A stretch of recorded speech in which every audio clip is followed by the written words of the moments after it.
നിയമസഭാ തെരഞ്ഞെടുപ്പിൽ പാർട്ടിക്ക് ഉജ്ജ്വല മുന്നേറ്റമുണ്ടാകുമെന്ന് മുസ്ലിം ലീഗ് സംസ്ഥാന നേതൃത്വത്തിന്റെ വിലയിരുത്തൽ. മലപ്പുറത്തും കാസർഗോഡും സമ്പൂർണ്ണ വിജയം നേടുന്നതിനൊപ്പം 20 സീറ്റുകൾ ഉറപ്പാണെന്നാണ് ലീഗ് നേതൃത്വത്തിന്റെ കണക്കുകൂട്ടൽ. അനുകൂല തരംഗമെങ്കിൽ 22 സീറ്റിന് മുകളിൽ ലീഗ് നേടുമെന്നുമാണ് നേതൃത്വം വിലയിരുത്തുന്നത്.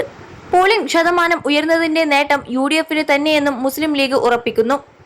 കഴിഞ്ഞ തവണ ഇടത് തേരോട്ടമുണ്ടായിട്ടും 27 സീറ്റിൽ 15 സീറ്റ് നേടിപ്പിടിച്ചു നിന്ന മുസ്ലിം ലീഗ് ഇത്തവണ 20 സീറ്റ് വരെ അനായാസം നേടുമെന്നാണ് നേതൃത്വത്തിന്റെ കണക്കുകൂട്ടൽ. UDF തരംഗമുണ്ടായാൽ 22-ന് മുകളിലേക്കാകും സീറ്റ് നില.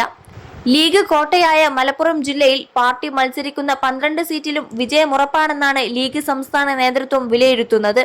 കാസർഗോഡ് ജില്ലയിൽ പാർട്ടി മത്സരിക്കുന്ന 2 സീറ്റിലും വിജയം ഉറപ്പിച്ചിട്ടുമുണ്ട്. കോഴിക്കോട് ജില്ലയിൽ വലിയ അട്ടിമറി ഉണ്ടാകുമെന്നും പാർട്ടി വിലയിരുത്തുന്നു. കോഴിക്കോട് സൗത്ത്, തിരുവമ്പാടി, കുന്നമംഗലം, കുറ്റ്യാടി സീറ്റുകൾ തിരിച്ചുപിടിക്കാൻ കഴിയും.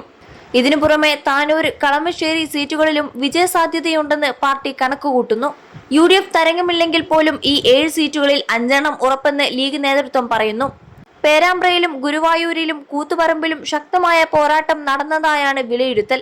21 ലക്ഷത്തോളം സന്തുഷ്ടരായ ഉപഭോക്താക്കളും 2 ലക്ഷത്തോളം തിമിര ശസ്ത്രക്രിയകളും പൂർത്തിയാക്കിയ മലബാറിലെ ഏക കണ്ണാശുപത്രി Al Salama high hospital, hospital road, Perinthalmanna.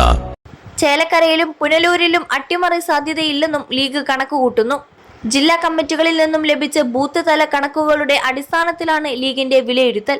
അതോടൊപ്പം നിയമസഭാ തെരഞ്ഞെടുപ്പിൽ മലപ്പുറത്ത് വൻ മുന്നേറ്റം പ്രതീക്ഷിച്ച് UDF. മുഴുവൻ സീറ്റും ലഭിച്ചാലും അത്ഭുതപ്പെടാനില്ല. കുറഞ്ഞത് 14 സീറ്റ് ലഭിക്കും. പൊന്നാനി, തവനൂർ സീറ്റുകളുടെ കാര്യത്തിൽ വ്യക്തതയില്ല.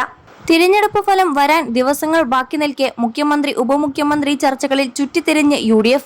മുഖ്യമന്ത്രി സ്ഥാനത്തെ ചൊല്ലി പരസ്യമായ അഭിപ്രായ പ്രകടനങ്ങളിൽ നിന്നും പിന്തിരിയണമെന്ന അഭിപ്രായവുമായി കൂടുതൽ നേതാക്കൾ രംഗത്തെത്തി.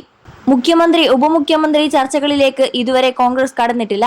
അതിനൊക്കെ സംവിധാനങ്ങൾ ഉണ്ടെന്നും 4-ാം തീയതി കഴിഞ്ഞാൽ അക്കാര്യങ്ങളിൽ തീരുമാനം ഉണ്ടാകുമെന്നും K. മുരളീധരൻ വ്യക്തമാക്കി.